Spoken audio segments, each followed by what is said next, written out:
Self রুকিয়া করার জন্য আয়াতুল কুরসি। জিন, জাদু, বদনজর এবং ব্ল্যাক ম্যাজিক থেকে মুক্তির জন্য আয়াতুল কুরসি দিয়ে নিজেই নিজের রুকিয়া করুন। যদি আপনার আয়াতুল কুরসি সঠিক এবং শুদ্ধভাবে মুখস্থ থাকে তাহলে খুবই ভালো, আর না হলে মুখস্থ করে নিন। আয়াতুল কুরসি আপনাকে মুখস্থ করতেই হবে যদি সত্যি আপনি জিন, জাদু, বদনজর এবং ব্ল্যাক ম্যাজিক থেকে মুক্তি পেতে চান। আমি সঠিক এবং শুদ্ধ উচ্চারণটা বলে দিচ্ছি এবং ডিসক্রিপশনেও লিখে দিচ্ছি। আপনারা আমারটা শুনবেন এবং ডিসক্রিপশনে লিখে দেওয়া বাংলা অথবা আরবি উচ্চারণ দেখে দেখে সুন্দরভাবে সহজে মুখস্থ করে নিতে পারবেন। আল্লাহু লা ইলাহা ইল্লা হুয়াল হাইয়ুল কাইয়্যুম লা তাখুযুহু সিনাতুন ওয়ালা নাওম লাহু মা ফিস সামাওয়াতি ওয়া মা ফিল আরদ মান যাল্লাযী ইয়াশফাউ ইনদাহু ইল্লা বিইذনিহি يعلم ما بين أيديهم وما خلفهم ولا يحيطون بشيء من علمه إلا بما شاء وسع كرسيه السماوات والأرض ওয়ালা ইয়াউদুহু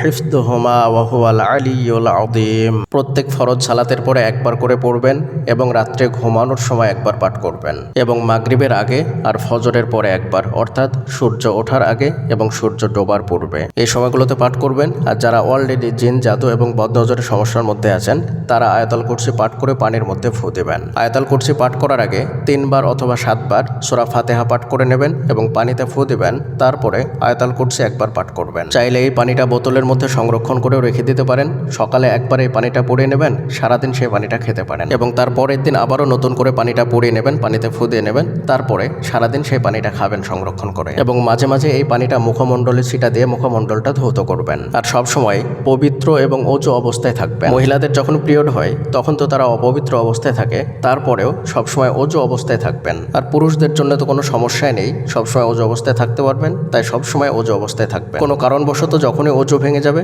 তখনই সঙ্গে সঙ্গে অজু করে নেবেন এবং রাত্রে ঘুমানোর সময়ও অজু অবস্থায় ঘুমাবেন। যখন ওয়াশরুমে প্রবেশ করবেন তখন বাম পা দিয়ে প্রবেশ করবেন আর ওয়াশরুম থেকে বের হওয়ার সময় ডান পা দিয়ে বের হবেন এবং সব সময় ওয়াশরুমে প্রবেশ করার এবং বাহির হওয়ার দোয়াগুলো পাঠ করবেন। কখনো এগুলো ভুলবেন না, কারণ নাপাক জায়গাগুলোতে খারাপ জিন বেশি থাকে।